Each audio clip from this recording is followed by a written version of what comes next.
Se você encostar nesse contrato, eu conto para a polícia quem enterrou meu pai como indigente. A sala da imobiliária congelou. Minha mãe soltou a caneta. Meu irmão ficou branco.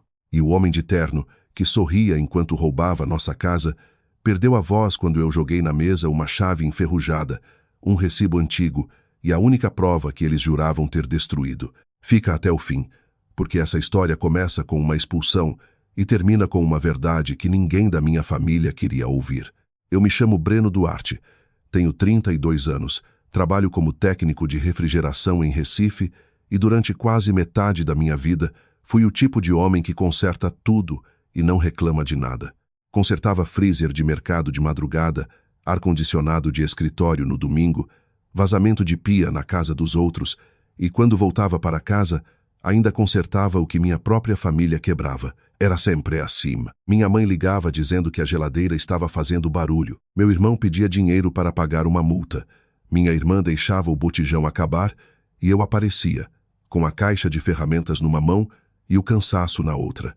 Ninguém perguntava se eu tinha comido. Ninguém perguntava se eu tinha dormido. Eu era útil, e naquela casa ser útil parecia ser a única forma de continuar existindo. A casa ficava em água fria, numa rua estreita, com fios cruzando o céu como varais escuros e crianças jogando bola até tarde. Era uma casa antiga, de muro baixo, portão verde descascado, varanda pequena e 3 quartos. Meu pai tinha levantado cada parede com as próprias mãos quando ainda trabalhava como mestre de obras. Ele dizia que cimento bom guarda memória. Eu ria quando era menino, porque achava a frase de velho. Hoje eu entendo. Aquelas paredes guardavam mais do que memória. Guardavam segredo. Meu pai, seu Arlindo, morreu quando eu tinha 24 anos. Oficialmente, foi um infarto na obra de um prédio na Imbiribeira. Ele caiu antes do almoço. Levaram para a UPA e quando eu cheguei já havia um lençol branco cobrindo o peito dele. Minha mãe chorou muito no velório, mas chorou de um jeito estranho, com o rosto escondido demais, como se tivesse medo de que alguém olhasse bem para ela. Meu irmão mais velho, Juan, ficou do lado do caixão com o celular na mão, respondendo mensagens. Minha irmã, Milena, tinha 17 anos e parecia assustada de verdade. Eu fui o único que ficou até o último minuto, segurando a alça do caixão, quando desceram meu pai no cemitério de Santo Amaro. Antes de jogarem a primeira pá de terra, lembrei da última frase que ele tinha me dito 2 dias antes. Breno, se um dia todo mundo disser que você está errado, procure a caixa azul. Na hora eu achei que era delírio de homem cansado. Ele tinha chegado da obra com os olhos vermelhos de poeira, sentado na mesa da cozinha e pedido café sem açúcar. Eu estava com pressa, ia pegar um serviço em Boa Viagem. Ele segurou meu braço e repetiu. A caixa azul, meu filho, atrás de onde ninguém limpa. Eu ri. Falei que depois ele me explicava. Dei um beijo na testa dele e saí. 2 dias depois, ele estava morto. E eu passei 8 anos sem procurar caixa nenhuma. Talvez porque a vida não deu espaço. Depois da morte dele, minha mãe, Célia, virou uma mulher dura. Não dura de sofrer calada, mas dura de mandar. Ela dizia que a casa agora precisava de ordem, que Juan era o homem mais velho, que eu era o mais responsável e que Milena ainda era menina. Na prática, Juan decidia o que queria e eu pagava o que faltava. Meu salário entrava e sumia em contas atrasadas, remédios de pressão, parcela de moto, reparo do telhado. Quando eu tentava guardar algum dinheiro, surgia uma urgência. Quando eu dizia não, minha mãe fazia silêncio. E o silêncio dela doía mais que grito. Juan sempre teve facilidade para convencer as pessoas de que estava prestes a vencer na vida. Um mês era loja de suplementos. Outro mês era aplicativo de entrega. Depois curso de marketing digital. Depois compra de carro para trabalhar com turismo. Nada durava. Tudo começava com promessa e terminava com boleto. Ele falava bonito, usava perfume caro, camisa justa, relógio grande e sorriso de quem já tinha enganado a si mesmo antes de enganar os outros. Eu via, mas não dizia. Em família, a verdade quase sempre vira falta de respeito. A casa era de minha mãe, pelo menos era isso que todos repetiam. Sua mãe ficou com tudo depois que seu pai morreu, diziam os vizinhos. Justo, né? Mulher que segurou família merece. Eu nunca questionei. Não entendia de inventário, de escritura, de cartório. Entendia de compressor queimado, serpentina furada, gás refrigerante, fiação mal feita. Papelada era coisa distante. Minha mãe guardava documentos numa gaveta trancada no quarto dela. E eu nunca mexi. O problema começou numa quinta-feira de chuva fina, quando Juan apareceu com um homem chamado Marcelo Vilar. Ele era corretor de imóveis, ou dizia ser. Alto, cabelo penteado para trás, barba feita no desenho, sapato brilhando até dentro de casa. Entrou pela varanda como se já soubesse onde cada móvel ficava. Minha mãe tinha preparado bolo de macaxeira e café passado na hora, coisa que ela não fazia nem quando eu chegava encharcado do trabalho. Juan veio atrás dele, rindo alto, chamando Marcelo de parceiro. Milena estava na sala, calada, com minha sobrinha Lara no colo. Lara tinha 5 anos e desenhava no chão com lápis de cor. Eu cheguei mais tarde, com a camisa manchada de graxa e a caixa de ferramentas batendo na perna. Assim que entrei, senti um cheiro diferente na casa. Não era perfume, era intenção. Marcelo levantou, apertou minha mão com força exagerada e disse: "Então você é o Breno. Juan fala muito de você. O irmão trabalhador." Não gostei do elogio. Tem elogio que já vem com coleira. Minha mãe apareceu da cozinha com xícaras novas, aquelas que ela guardava para visita importante. "Breno, toma banho antes de sentar. Você está sujo." Ela falou como se eu fosse criança chegando da rua. Marcelo sorriu de canto, fingindo olhar para a parede. Tomei banho, voltei e encontrei todos em volta da mesa. Marcelo falava sobre valorização da região. Disse que Água Fria estava mudando, que investidores procuravam terrenos grandes, que aquela casa antiga, numa rua boa, podia render uma fortuna se vendida para uma construtora pequena. Falou em R$780 mil, como quem fala de previsão do tempo. Minha mãe arregalou os olhos. Juan mordeu o lábio, ansioso. Milena olhou para mim, como se pedisse para eu dizer alguma coisa.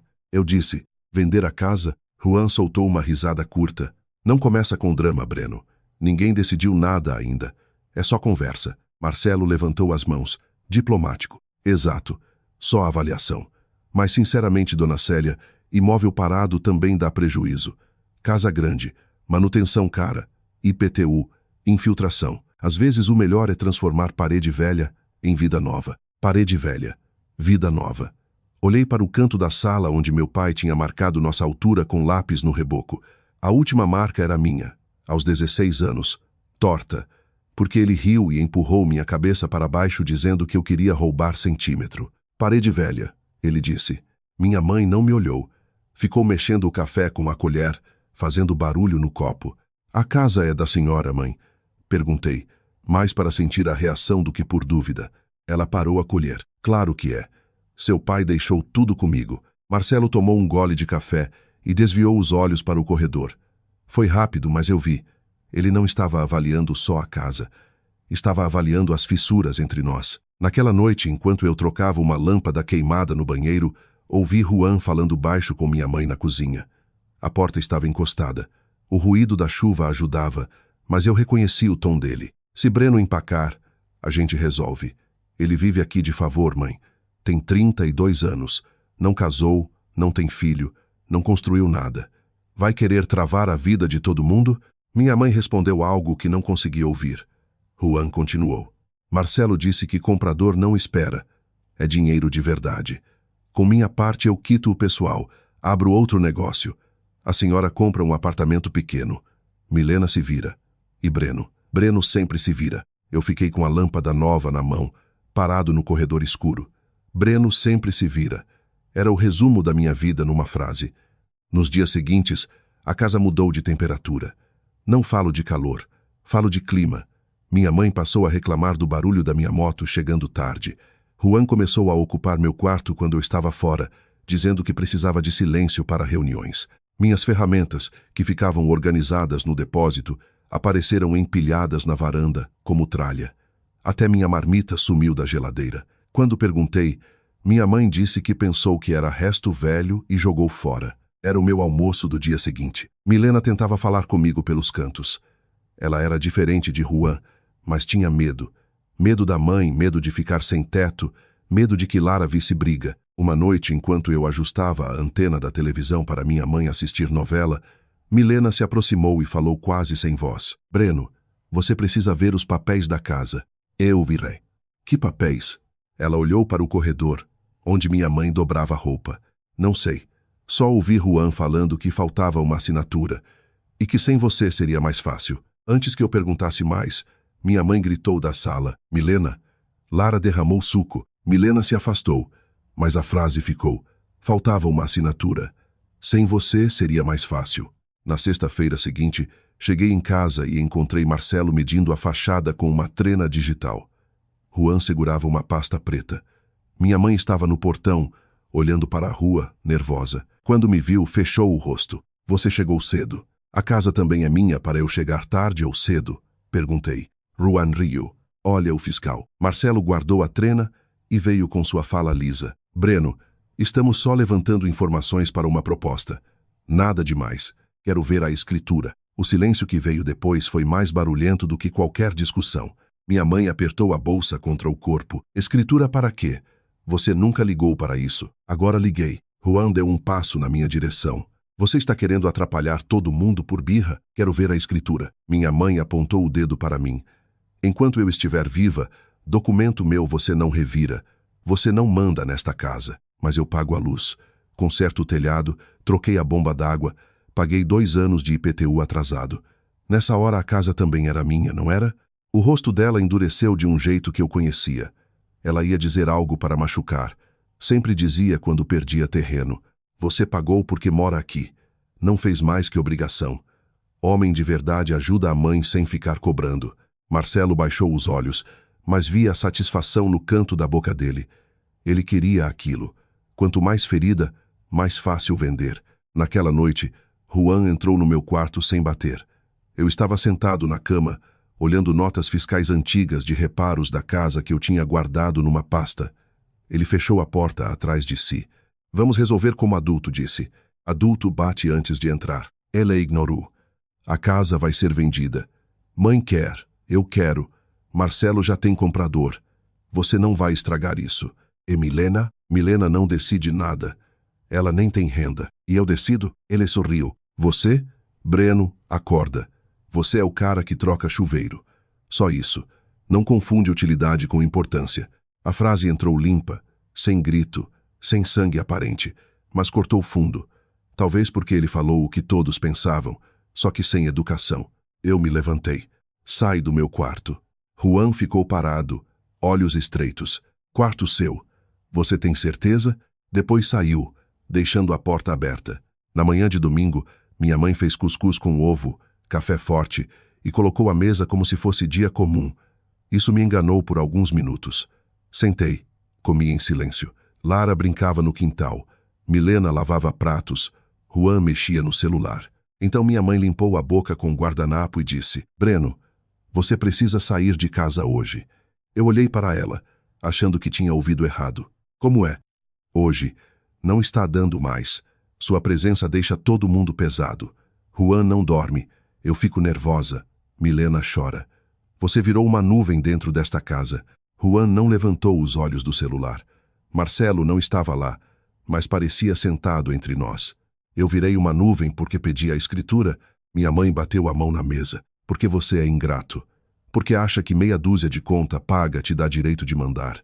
Porque seu pai morreu e você ficou com essa cara de santo, como se só você sofresse. Milena virou, assustada. Mãe. Cala a boca, Milena, disse Juan. Minha mãe apontou para o corredor. Pega suas coisas. Juan vai trocar a fechadura à noite. Eu fiquei sentado. A colher ao lado do prato refletia a luz da janela. Pensei em responder. Pensei em gritar. Pensei em perguntar se ela estava ouvindo a si mesma, mas olhei para Lara no quintal, segurando um boneco sem entender, e minha voz não saiu. Levantei. Fui para o quarto. Peguei uma mochila preta velha que usava em serviço. Coloquei 2 calças, 3 camisas, escova de dente, carregador, meu crachá, documentos pessoais e a pasta de notas fiscais. Quando abri a gaveta de baixo, vi uma chave pequena presa a um chaveiro de plástico azul. Eu não lembrava dela. Devia estar ali havia anos, misturada com parafusos e pilhas velhas. No chaveiro, escrito com caneta quase apagada, havia uma palavra: filtro, atrás de onde ninguém limpa. A frase do meu pai voltou tão forte que precisei sentar na cama.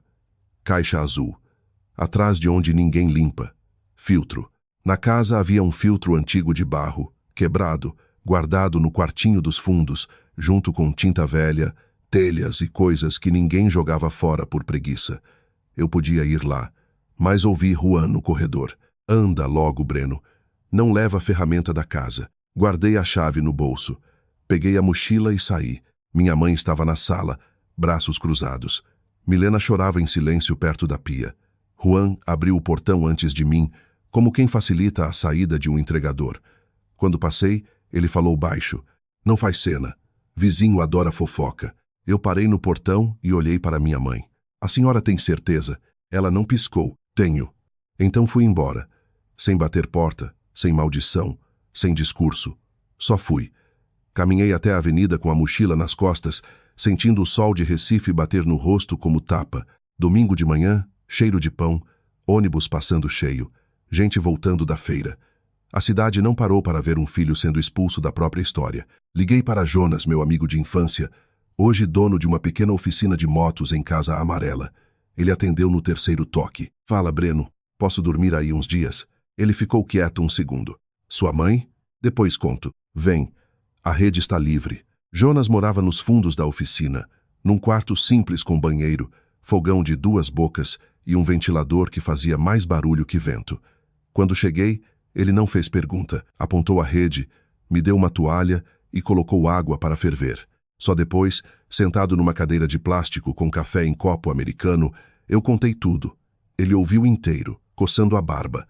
No fim disse, tem coisa errada nessa venda. Oisai. Não, Breno. Errada de papel. De crime. Sua mãe pode ser dura, teu irmão pode ser interesseiro, mas expulsar você no dia em que aparece corretor e assinatura faltando.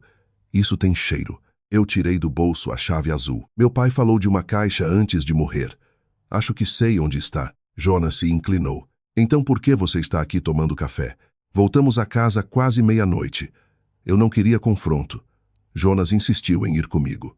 A rua estava quieta, só um bar distante tocando brega baixo e cachorro latindo atrás de portão. A luz da sala estava apagada. Entrei pelo muro lateral, como fazia adolescente quando esquecia a chave. Jonas ficou do lado de fora vigiando.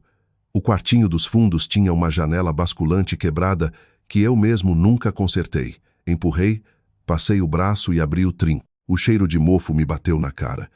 Liguei a lanterna do celular. Tinta velha, escada enferrujada, sacos de cimento duro, brinquedos quebrados de Lara, o filtro de barro no canto, coberto por lona. Puxei a lona devagar. O filtro estava sem a parte de cima.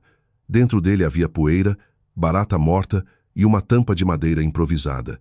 Levantei a tampa. Embaixo, embutida no suporte, uma caixa de metal pintada de azul, pequena, trancada. A chave entrou com dificuldade. Girei. O clique pareceu um trovão. Dentro havia um envelope pardo, um pendrive, uma caderneta de capa preta e uma foto do meu pai segurando uma planta da casa. Minhas mãos começaram a suar. Ouvi um barulho dentro da casa e congelei. Nada. Talvez geladeira. Talvez memória. Guardei tudo na mochila e saí do mesmo jeito. Jonas me esperava na calçada. Achou? Arrae. Então anda. Antes que esse bairro inteiro acorde. Na oficina, abrimos o envelope sobre uma bancada manchada de óleo. Havia uma escritura antiga, registrada em cartório, mostrando que o terreno da casa não estava em nome da minha mãe. Estava em nome de Arlindo Duarte e Breno Duarte, pai e filho, por doação com reserva de usufruto. Eu tinha 17 anos quando aquilo foi feito. Meu pai tinha colocado metade do terreno no meu nome antes de morrer. Em outra folha, havia um contrato particular de reconhecimento de dívida. Juan devia 96 mil reais a um agiota chamado Diba, com a casa citada como garantia informal. Minha garganta fechou. Jonas pegou o pendrive. Tem computador? Meu notebook está na mochila. Conectamos. Havia 3 arquivos de áudio e um vídeo curto. O primeiro áudio era a voz do meu pai. Rouca, baixa, mas dele. Se você está ouvindo isso, Breno, é porque eu falhei em te proteger antes. A casa não é só parede. É o único lugar que posso te deixar. Sua mãe assinou sabendo, mas nunca aceitou. Juan me pediu dinheiro para cobrir dívida e eu neguei. 2 dias depois, mexeram no meu remédio de pressão. Não posso provar ainda. Por isso guardei tudo. Se acontecer alguma coisa comigo, não confie em documento novo. Procure doutora Lídia, no cartório de Beberibe. Ela sabe. O mundo ficou parado. Jonas não falou. Eu também não. O ventilador rangia acima de nós. Na rua, uma moto passou acelerando. Apertei play no segundo áudio. Era uma discussão. Voz do meu pai, voz de minha mãe, voz de Juan. Meu pai dizia: eu não vou assinar venda nenhuma. A metade de Breno fica com Breno. Minha mãe respondia: você sempre protege esse menino como se os outros fossem lixo. Juan gritava: então eu morro, pai. Giba vai me matar. Meu pai dizia: dívida sua não se paga com o teto do seu irmão. Depois um barulho de copo quebrando, minha mãe chorando, Juan xingando. O terceiro áudio era pior. Curto. Juan falando ao telefone, sem saber que estava sendo gravado. Ele toma o comprimido todo dia. Se passar mal, ninguém desconfia. Velho com pressão alta morre e pronto. Depois a gente resolve a casa. Eu tirei os fones do ouvido como se queimassem. Jonas colocou a mão no meu ombro. Breno, não fala. Eu abri o vídeo. Era da câmera antiga que meu pai mantinha no quintal para vigiar ferramentas. A imagem tremia, noturna. Mostrava Juan entrando no quartinho dos fundos, mexendo numa caixa de remédios, olhando para trás. Não mostrava ele colocando nada no comprimido.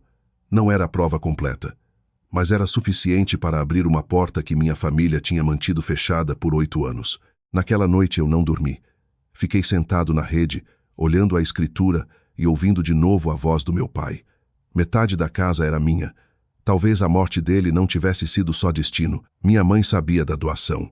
Juan sabia. E agora os dois tentavam vender a casa usando minha expulsão como limpeza de caminho. De manhã, Jonas me levou até uma advogada que conhecia, doutora Lídia Mendonça. Não era a mesma Lídia do cartório, mas conhecia a gente. Escritório simples em Santo Amaro, paredes cheias de processos, uma imagem de Nossa Senhora Aparecida perto da impressora. Ela leu os documentos devagar, ouviu os áudios sem mudar muito a expressão, mas quando terminou, tirou os óculos e disse: seu pai deixou uma bomba relógio para explodir no colo de quem tentasse te roubar. Isso impede a venda, impede, suspende, trava, derruba e ainda pode mandar gente para a delegacia. Mas precisamos agir rápido. Se já existe promessa de compra e venda, eles podem tentar registrar alguma coisa. Você tem matrícula atualizada do imóvel? Eu não tinha. Ela mandou buscar no cartório. 2 horas depois, a certidão chegou por e-mail. Lá estava: 50% do imóvel em meu nome. Doação feita quando eu era menor, representado pelo meu pai, com averbação regular. A outra metade era do meu pai. Depois da morte, essa metade deveria ter ido para inventário. Mas nunca houve inventário. Minha mãe ocupava a casa como se fosse dona de tudo. Não era. Dona Célia não pode vender nem uma telha sem você, disse Lídia. Eu respirei pela primeira vez desde a noite anterior. E os áudios? Ela ficou séria. Isso é outra guerra. Pode envolver ameaça, tentativa de fraude e talvez investigação sobre a morte do seu pai. Mas cuidado. Uma coisa é brigar por imóvel. Outra é acusar família de participar de morte. Você precisa estar preparado para o que vem. Eu pensei no portão se abrindo para eu sair. Na voz da minha mãe dizendo: tenho certeza. Em Juan falando que eu confundia utilidade com importância. Eu estou preparado. Lídia fez 3 movimentos no mesmo dia. Primeiro, protocolou uma notificação extrajudicial para minha mãe, Juan, Marcelo e qualquer comprador interessado, informando que eu era coproprietário do imóvel e não autorizava a venda. Segundo, pediu bloqueio administrativo na matrícula para impedir averbações suspeitas sem minha ciência. Terceiro, preparou uma notícia-crime sobre tentativa de fraude patrimonial, juntando áudios, vídeo e o contrato de dívida de Juan. Quando ela terminou, me olhou. Agora eles vão te procurar. Não atenda sozinho. Não vá à casa sozinho. Não assine nada. E se alguém ameaçar, grave. Naquela tarde, meu celular começou a vibrar como bicho preso. Primeiro Milena, depois minha mãe, depois Juan, depois número desconhecido. Não atendi. Em menos de 1 hora chegaram mensagens. Minha mãe, Breno, precisamos conversar como família. Juan, você é doente. Vai destruir todo mundo por vingança? Marcelo, sou profissional, quero evitar mal-entendido jurídico. Me liga. Milena. Meu Deus, Breno, o que está acontecendo? A única que me fez hesitar foi Milena. Mas Lídia tinha sido clara. Nada sem testemunha. Respondi só a ela. Estou seguro. Cuida de Lara. Depois conversamos. Na mesma noite, Ruan apareceu na oficina de Jonas. Chegou numa Hilux branca que não era dele. Desceu batendo a porta, com olhos vermelhos e a mandíbula travada. Jonas fechou a grade antes que ele entrasse. Chama Breno, Ruan gritou. Eu estava atrás, perto das motos desmontadas. Liguei a gravação do celular e fui até a grade. Fala. Ele apontou o dedo pelo vão. Você não sabe o que fez. Giba vai vir em mim. Vai vir na mãe. Vai vir em todo mundo. Sua dívida não é minha. A casa ia salvar a gente. A casa ia salvar você. Ele riu, mas o riso quebrou no meio. Você sempre se achou melhor. Só porque papai te botou no colo até depois de grande. Papai me colocou na escritura porque sabia quem você era. O rosto dele mudou. Por um segundo parecia o menino que quebrava meus carrinhos e depois chorava primeiro para minha mãe me culpar. Depois voltou o homem. Você ouviu coisa que não devia. Eu ouvi meu pai. Ele chegou mais perto da grade. Apaga aquilo. Some com esses arquivos. Eu falo com Marcelo. A gente te dá 120 mil reais e você assina. Dinheiro na mão. Você recomeça longe. Metade da casa é minha. E a outra metade vai para inventário. Não tem acordo. Ruan bateu na grade com tanta força que uma chave inglesa caiu da bancada. Então, quando alguém aparecer morto, lembra que foi você que escolheu. Jonas avançou. Repete olhando para a câmera. Ruan percebeu a gravação. Olhou para meu celular, depois para a câmera de segurança da oficina. Recuou.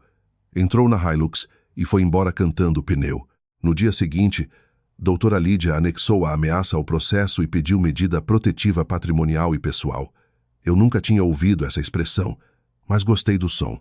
Pela primeira vez, algo no mundo dos papéis trabalhava a meu favor. A semana virou um corredor estreito. Eu trabalhava de dia, dormia pouco, ia ao escritório de Lídia à noite, respondia perguntas, juntava comprovantes de contas que paguei, fotos de reformas, notas de material. Cada papel parecia pequeno sozinho, mas juntos contavam uma história que minha família apagava. Eu não era hóspede. Eu sustentava aquela casa havia anos. Enquanto isso, a venda começou a desmoronar. O comprador sumiu assim que recebeu a notificação. Marcelo mandou mensagem dizendo que tinha sido enganado por Célia e Ruan, que não sabia da minha parte. Mentira. Lídia encontrou conversas impressas numa minuta enviada por engano, em que Marcelo perguntava a Ruan: "E o irmão que consta na matrícula?" Ruan respondia: "A gente tira ele de cena antes da assinatura." A frase virou faca. Milena me ligou 3 dias depois. Eu atendi com Jonas ao lado e gravação ligada, mas ela não veio com golpe. Veio chorando. "Breno, eu não sabia da escritura. Juro por Lara. Eu sabia que eles queriam vender, mas não sabia que metade era sua. E a assinatura? Que assinatura?" Juan falou que faltava uma. Ela respirou fundo. "Ele queria que eu assinasse como testemunha num papel dizendo que você morava fora há anos e abandonou a casa. Eu não assinei. Foi por isso que mãe brigou comigo. Fechei os olhos. Morava fora há anos. Eu tinha dormido sob aquele teto até domingo. Você pode dizer isso para a advogada?" Ela hesitou. Ouvi Lara perguntando algo ao fundo. "Tenho medo do Juan." Eu também tive. Silêncio. "E o que mudou?" Ela perguntou. Olhei para a mochila encostada na parede da oficina, ainda com poeira do quartinho dos fundos. Eu encontrei a voz de pai. Milena começou a chorar de um jeito que não parecia teatro. Era um choro feio, preso, antigo.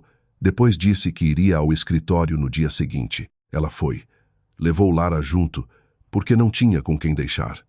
Lara desenhou uma casa com 3 janelas, enquanto Milena prestava depoimento por escrito. Contou que Juan devia dinheiro, que homens estranhos passaram a rondar a rua, que minha mãe sabia da doação, mas dizia que papel de homem morto não valia mais que necessidade de vivo. Contou também uma coisa que eu não sabia. Na semana anterior à morte do meu pai, ele tinha discutido com minha mãe porque descobriu que Juan pegara a chave do quartinho. Depois disso, meu pai passou a trancar a porta. No dia em que morreu, a chave sumiu. Doutora Lídia ouviu tudo sem interromper. No fim, perguntou: "Milena, você sabe se seu pai tinha problemas cardíacos graves?" "Pressão alta só, mas ele tomava remédio certinho. Quem separava os comprimidos era a mãe." A sala ficou fria. Não havia prova de assassinato. Lídia repetiu isso várias vezes. talvez para me impedir de afundar numa certeza perigosa, mas havia indícios suficientes para pedir reavaliação do prontuário, ouvir testemunhas e investigar as circunstâncias. O corpo já não podia falar, mas documentos podiam. A primeira audiência sobre o imóvel aconteceu 1 mês depois. Eu nunca tinha entrado numa sala de conciliação. Achei que seria como televisão, mas era menor, mais abafada, com mesa simples e uma conciliadora cansada, que parecia já ter visto todas as formas de família se rasgar por parede e dinheiro. Minha mãe chegou de vestido escuro, cabelo preso, bolsa no colo. Juan veio com um advogado particular, provavelmente pago por Marcelo ou por dinheiro que ainda devia. Marcelo apareceu também, tentando parecer neutro. Milena sentou do meu lado, tremendo. Jonas ficou do lado de fora. Lídia organizou nossa pasta como quem prepara bisturi. A conciliadora começou falando de acordo. Minha mãe suspirou alto. Eu só quero paz. Esse menino foi envenenado por gente de fora. Menino. Aos 32 anos, eu voltava a ser menino sempre que minha mãe queria diminuir minha voz. Lídia respondeu: meu cliente é proprietário de 50% do imóvel. Não há venda possível sem ele. Também há indícios de tentativa de declaração falsa para afastá-lo da posse. Juan bateu a mão na mesa. Indício é fofoca com diploma. A conciliadora pediu calma. Minha mãe olhou para mim pela primeira vez. Breno, diga aqui, na frente de todo mundo. Você quer ver sua mãe na rua? A pergunta era a armadilha. Se eu dissesse não, ela usaria contra mim. Se dissesse sim, virava monstro. Então respirei. Eu queria ter continuado em casa. A senhora me colocou na rua. Ela desviou os olhos. Foi num momento de nervoso. A fechadura foi trocada no mesmo dia. Isso não é nervoso. É planejamento. Juan se inclinou. Você sempre dramático. Dormiu na casa de amigo, não embaixo da ponte. Milena, que até então estava quieta, falou: cala a boca, Juan. Todos olharam para ela. Até eu.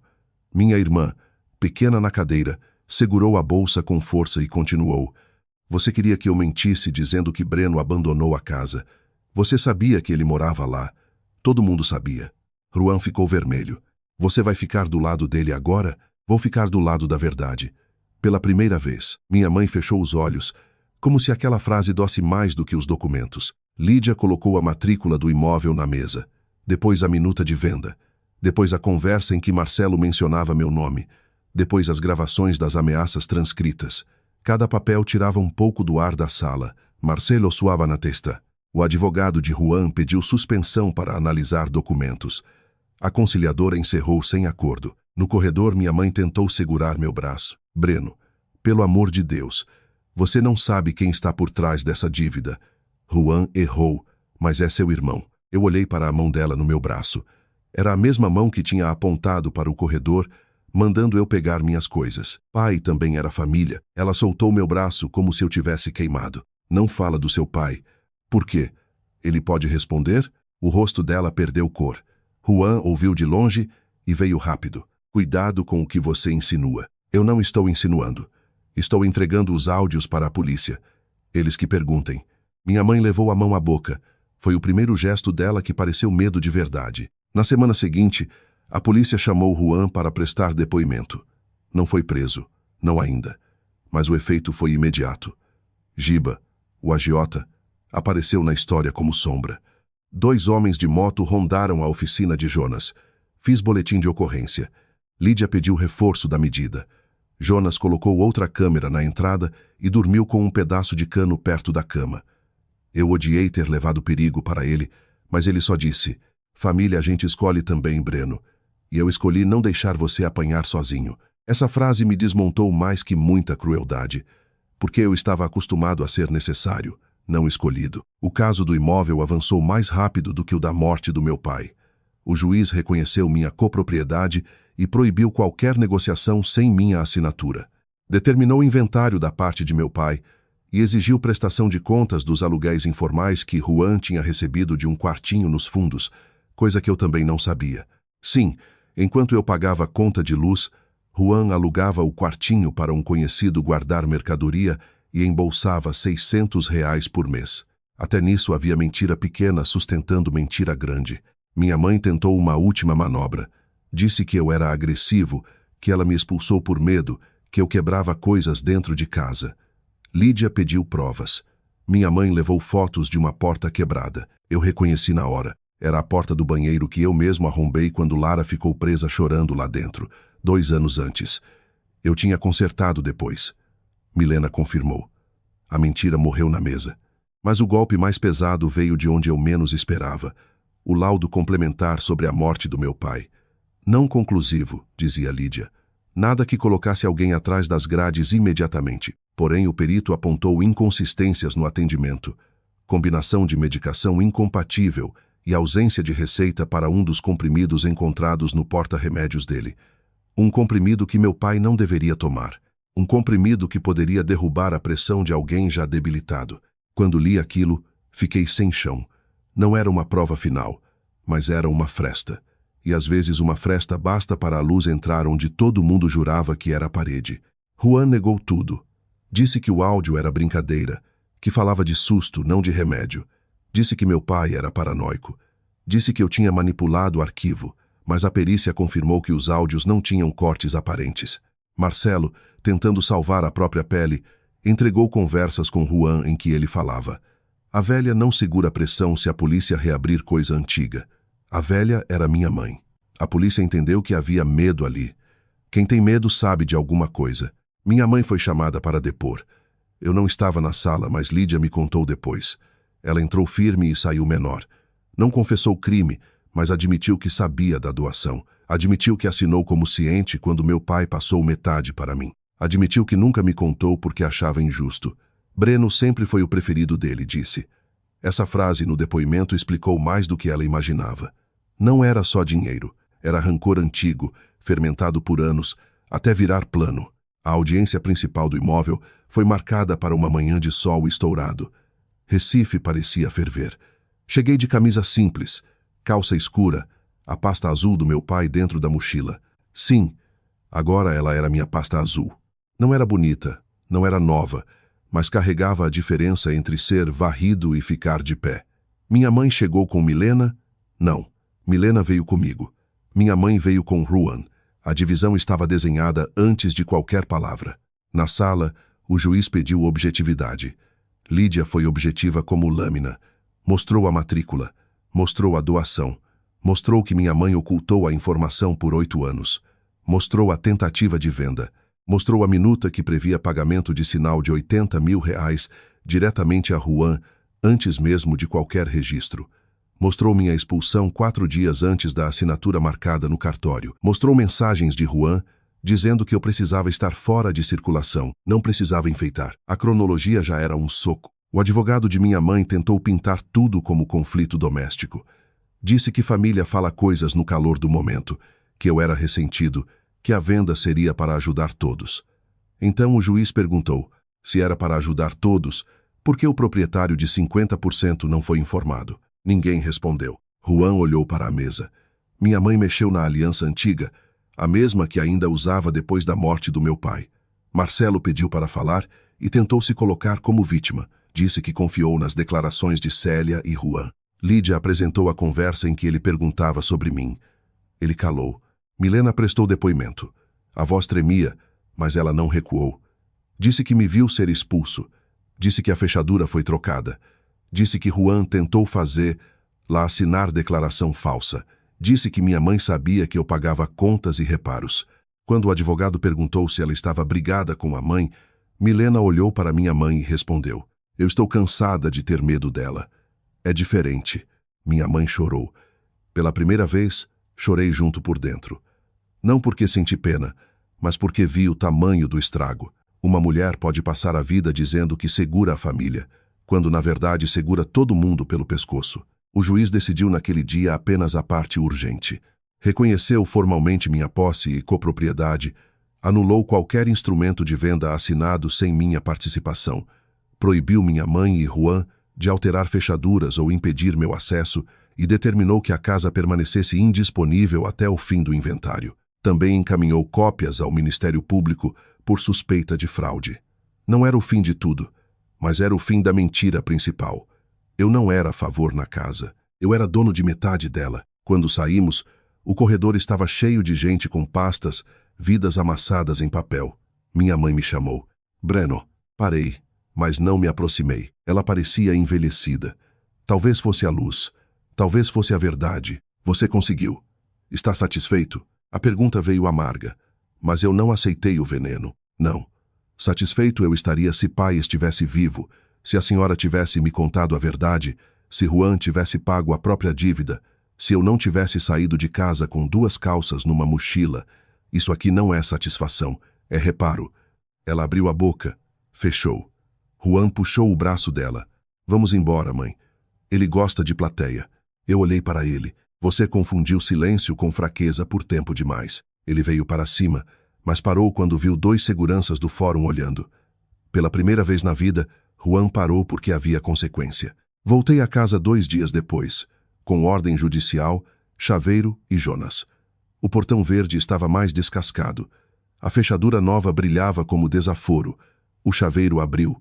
Entrei devagar. A sala estava quase igual, mas diferente. Minha mãe tinha tirado a marca de altura da parede. Passou tinta branca por cima. Fiquei parado diante daquele retângulo mais claro no reboco. Jonas viu. Quer que eu raspe? Talvez apareça. Balancei a cabeça. Não precisa. Eu lembro. No meu antigo quarto, havia caixas de Juan. Tênis, roupas, papéis, um videogame. Minha cama tinha sumido. No lugar, uma mesa com computador. Ele tinha tomado o espaço como se apagar meus objetos apagasse meu direito. Começamos a separar tudo com cuidado, filmando. Não queria dar margem para a acusação. No fundo do guarda-roupa, encontrei uma sacola com meus álbuns antigos, fotos da escola, do meu pai na praia de Itamaracá, Milena pequena no colo dele, Juan adolescente fazendo pose. Minha mãe não jogou fora. Isso me pegou desprevenido. Às vezes quem fere também guarda. Isso não absolve, só complica a dor. Milena chegou no fim da tarde com Lara. A menina entrou correndo e parou no meio da sala. Tio, você voltou? Ajoelhei na frente dela. Voltei para arrumar algumas coisas. Você vai dormir aqui? Olhei para Milena. Ela desviou os olhos, emocionada. Ainda não sei. Lara me entregou um desenho. Era uma casa verde, com 4 pessoas na porta. Uma era pequena, de vestido. Outra tinha cabelo grande. As outras 2 eram homens. Perguntei quem eram. Eu, mamãe, você e vô Arlindo. Fiquei sem responder. Criança entende a ausência de um jeito que adulto finge não entender. Naquela noite, sentei na varanda com Milena. Jonas tinha ido comprar refrigerante. Lara dormia no sofá. A rua estava úmida de sereno. Milena falou baixo. Eu devia ter te defendido antes. Você tinha medo. Você também. Eu tinha. Ela respirou fundo. Então por que você conseguiu? Olhei para o portão. Porque pai deixou uma chave. E porque vocês me deixaram sem nada a perder. Milena chorou sem fazer barulho. Eu não a abracei de imediato. Não por crueldade, mas porque meu corpo ainda não sabia voltar a confiar. Depois coloquei a mão no ombro dela. Era pouco. Naquele momento, pouco era verdadeiro. O inventário levou meses. Meses de papel, assinatura, avaliação, impugnação, audiência, mais papel. Juan tentou atrasar de todas as formas. Marcelo desapareceu da cidade quando o Conselho de Corretores abriu procedimento contra ele. Giba foi preso por outro caso de extorsão e o nome de Juan apareceu em conversas apreendidas. Minha mãe vendeu joias para pagar advogado. Milena alugou um quarto em outro bairro e começou a trabalhar numa padaria. Eu continuei morando com Jonas por mais um tempo, mesmo tendo direito de voltar. A casa precisava respirar antes de me receber. A investigação sobre meu pai não teve o final cinematográfico que as pessoas esperam. Ninguém confessou diante de câmera. Não houve prisão dramática no meio da rua. Houve indiciamento de Juan por fraude e ameaça. Houve investigação por possível participação na adulteração de medicamento. Mas as provas eram antigas, frágeis. Minha mãe passou a responder por falsidade ideológica, na tentativa de declaração falsa e por ocultação dolosa no inventário. Sobre a morte, o processo continuou sem conclusão definitiva. Isso doía. Mas eu aprendi que justiça nem sempre entrega uma frase perfeita. Às vezes entrega apenas a chance de impedir que a mentira continue mandando. Juan me procurou uma última vez antes de ir embora para João Pessoa, fugindo de dívida e de vergonha. Marcou num posto de gasolina movimentado, porque Lídia não queria encontro em lugar fechado. Jonas foi comigo. Ficou a alguns metros. Juan estava magro. O relógio grande tinha sumido. A camisa de marca também. Parecia menor sem cenário. Vou assinar o que precisa para vender minha parte da herança, disse ele. Você não tem parte da minha metade. Da parte de pai, eu sei. Quero dinheiro logo. A casa não será vendida. Ele riu, cansado. Vai fazer museu para defunto? Vou transformar em assistência técnica e moradia para Milena e Lara nos fundos. Pai construiu para a família, não para a agiota. Ele me encarou, tentando achar o irmão que se encolhia. Você mudou. Não. Eu parei de pedir desculpa por existir. Juan olhou para o chão. Por um segundo achei que pediria perdão. Ele não pediu. Papai sempre gostou mais de você. A frase saiu velha, infantil. O centro podre de tudo. Pai confiou mais em mim. Gostar era outra coisa. Talvez ele gostasse de você o suficiente para tentar te impedir de virar isso. Ele levantou o rosto, ferido. Você se acha justo, mas está adorando me ver no buraco. Não estou. O buraco é seu. Eu só parei de cair junto. Ele foi embora sem apertar minha mão. Com minha mãe foi mais difícil. Ela ficou na casa por decisão provisória até sair para morar com uma irmã em Paulista. No dia em que foi embora, eu estava lá para receber as chaves. Ela tinha separado caixas na sala. O lugar parecia depois de enchente, mesmo sem água. Móveis afastados, marcas nas paredes, poeira aparecendo onde tapetes escondiam. Minha mãe colocou a chave na mesa. Eu nunca quis te deixar sem nada. Eu olhei para ela. Não havia raiva no meu peito naquele momento. Só uma tristeza cansada. Quis deixar com menos do que pai me deu. É parecido. Ela sentou. Pela primeira vez, parecia não ter frase pronta. Quando ele botou seu nome, eu senti como se ele dissesse que eu não prestava, que eu não era confiável. Passei a vida com ele, tive 3 filhos, aguentei obra, falta de dinheiro, doença. Aí ele pega a casa e coloca metade no nome do filho. Ele colocou porque Juan já devia dinheiro. E porque você era o certinho. O que não dava trabalho. Sabe como é cansativo amar filho que dá trabalho? A frase saiu torta, mas sincera. Eu sentei do outro lado da mesa. Se era cansativo, a senhora podia ter pedido ajuda. Não roubar meu chão. Ela chorou. Não como no fórum. Chorou baixo, feio, com ombros caindo. Oi, errai. 2 palavras. Pequenas. Chegaram tarde, mas chegaram. Eu esperei sentir alívio. Não veio. Talvez porque perdão não seja botão. Talvez porque ouvir eu errei não devolve os anos em que você acreditou ser apenas útil. Mesmo assim, aquelas palavras abriram uma janela. A senhora sabia do remédio? Perguntei. Ela parou de chorar. O silêncio dela respondeu antes da boca. Eu sabia que Juan falou besteira. Sabia que ele estava desesperado. Mas não achei que faria nada. No dia em que seu pai passou mal, Ela engoliu seco. Eu vi um comprimido diferente no porta-remédios. Joguei fora depois. Tive medo. Senti o sangue sumir do rosto. A senhora destruiu prova? Eu destruí minha vida naquele dia. Ela sussurrou. E a de vocês? Levantei. A cadeira arrastou no piso. Você vai contar isso para a polícia. Ela fechou os olhos, Oisai, e contou. Não foi confissão de assassinato, mas foi a peça que faltava para reabrir a investigação com mais força. Juan passou a responder também por suspeita de envolvimento na adulteração de medicamento. O processo ainda demoraria. Talvez anos. Talvez terminasse em condenação. Talvez não. Mas a mentira perdeu o privilégio de dormir tranquila. Depois que minha mãe saiu, a casa ficou vazia pela primeira vez em décadas. Entrei em cada cômodo com uma vassoura, um balde e uma coragem estranha. Raspei mofo, joguei fora entulho, tirei cortinas pesadas, abri janelas. No quartinho dos fundos, onde a caixa azul tinha esperado 8 anos, coloquei uma bancada de madeira. Ali nasceu a Duarte Refrigeração, assistência técnica popular. Pintei uma placa simples. Conserto de geladeiras, freezers e ar-condicionados. Orçamento justo. Garantia real. Jonas ajudou a instalar prateleiras. Milena cuidou do atendimento pelo celular. Lara desenhou o logotipo. Uma casinha verde com um floco de gelo em cima. Ficou torto e perfeito. Eu emoldurei. No primeiro mês, ganhamos pouco. No segundo, um mercadinho do bairro fechou contrato de manutenção. No terceiro, contratei um rapaz de 19 anos que vivia pedindo oportunidade na oficina de Jonas. Chama-se Kaique. No primeiro dia, ele chegou atrasado e pediu desculpa olhando para o chão. Eu me ouvi dizendo, errar acontece. Mentir sobre o erro é que complica. Quase ri. Eu estava virando meu pai em frases. A parte da casa nos fundos virou moradia de Milena e Lara. Não porque tudo estava resolvido, mas porque segurança também é reparação. Milena pagava um valor simbólico, fazia questão. Eu aceitava, fazia questão.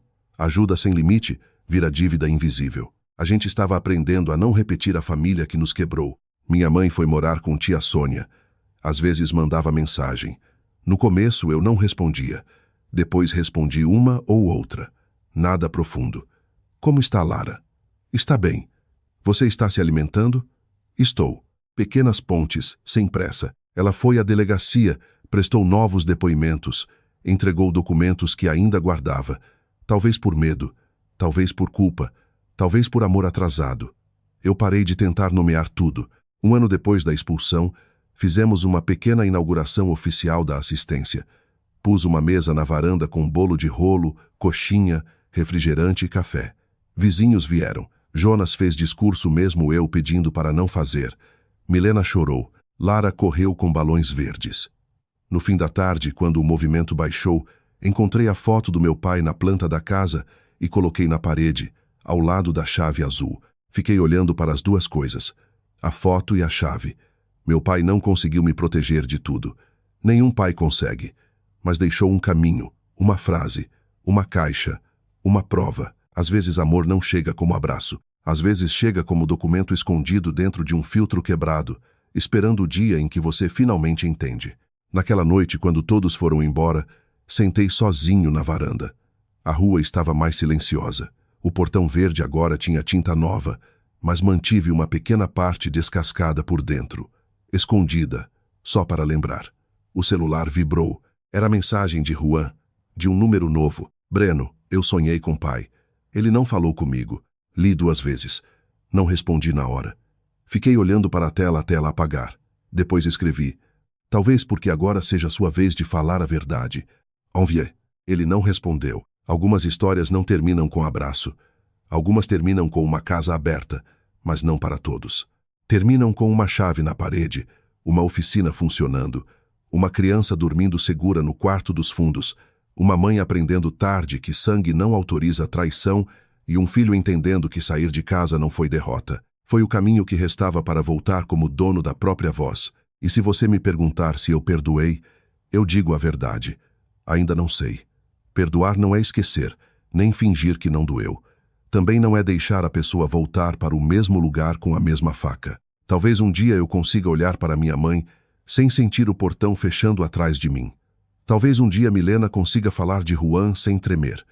Talvez um dia Juan pare de fugir do fantasma do nosso pai. Mas hoje, quando acordo cedo, abro a assistência, passo a mão na bancada do quartinho e ouço Lara rindo no fundo da casa. Eu sei uma coisa com certeza. Eu parei de viver como favor na história dos outros. Na parede embaixo da foto do meu pai, escrevi uma frase pequena, de lápis, onde só eu vejo. Cimento bom guarda memória, homem bom também. Mas antes desse primeiro cliente, houve uma noite que quase me fez desistir de tudo. Foi 2 semanas depois da inauguração, quando a chuva caiu pesada e a energia do bairro oscilou 3 vezes. Eu estava fechando a oficina quando encontrei, enfiado por baixo do portão, um envelope branco sem remetente. Pensei que fosse cobrança, propaganda, qualquer coisa. Abri ali mesmo, com a luz fraca da bancada. Dentro havia uma cópia de uma foto antiga. Meu pai sentado no degrau da varanda, eu criança ao lado dele, segurando uma chave de fenda maior que minha mão. No verso, uma frase escrita com letra que reconheci imediatamente.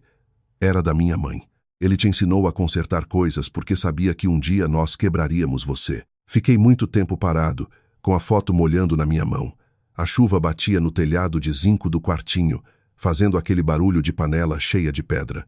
Eu podia rasgar a foto, podia guardar, podia ligar para ela e perguntar por que continuava entrando na minha vida por frestas.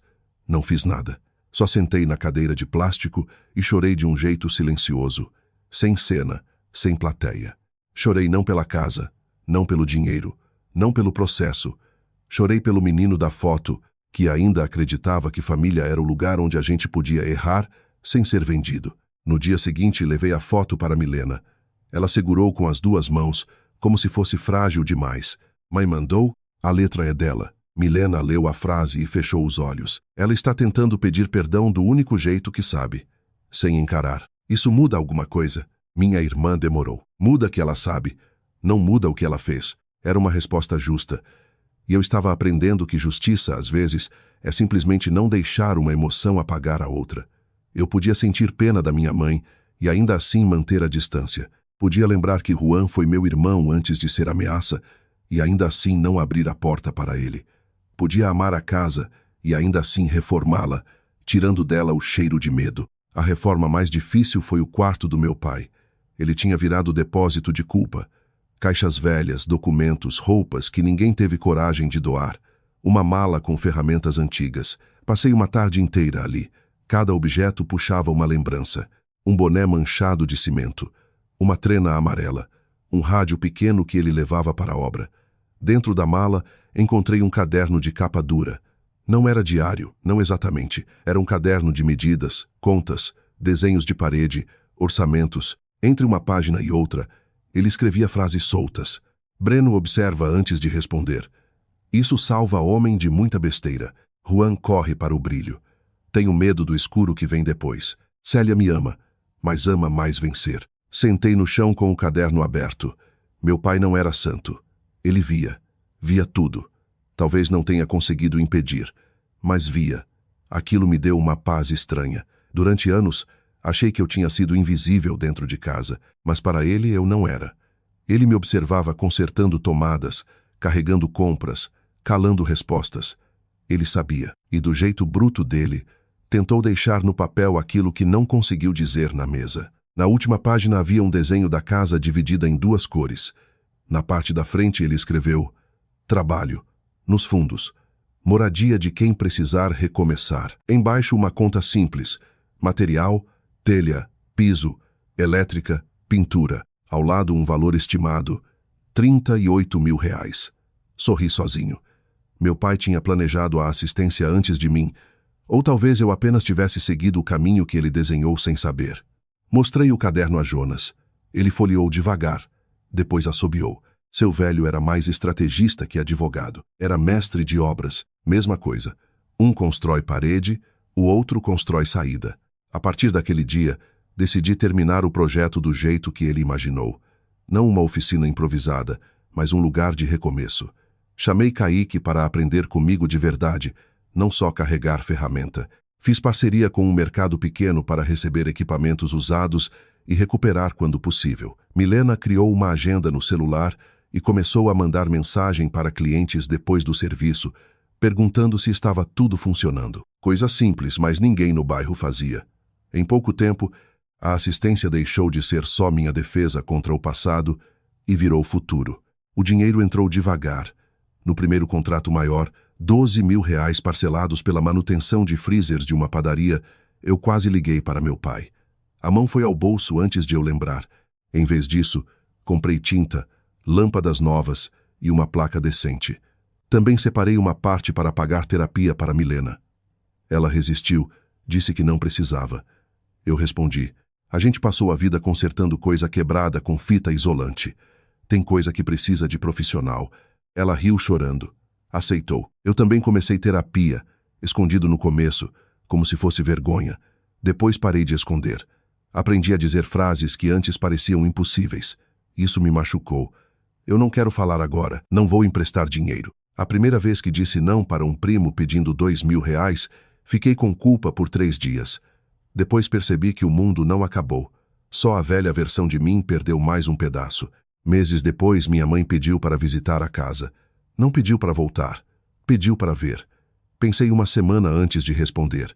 Marquei num domingo de manhã, com Milena presente. Minha mãe chegou de ônibus, sem bolsa grande, sem teatro. Parou no portão verde e passou a mão na pintura nova. Seu pai queria essa cor, disse. Oisai.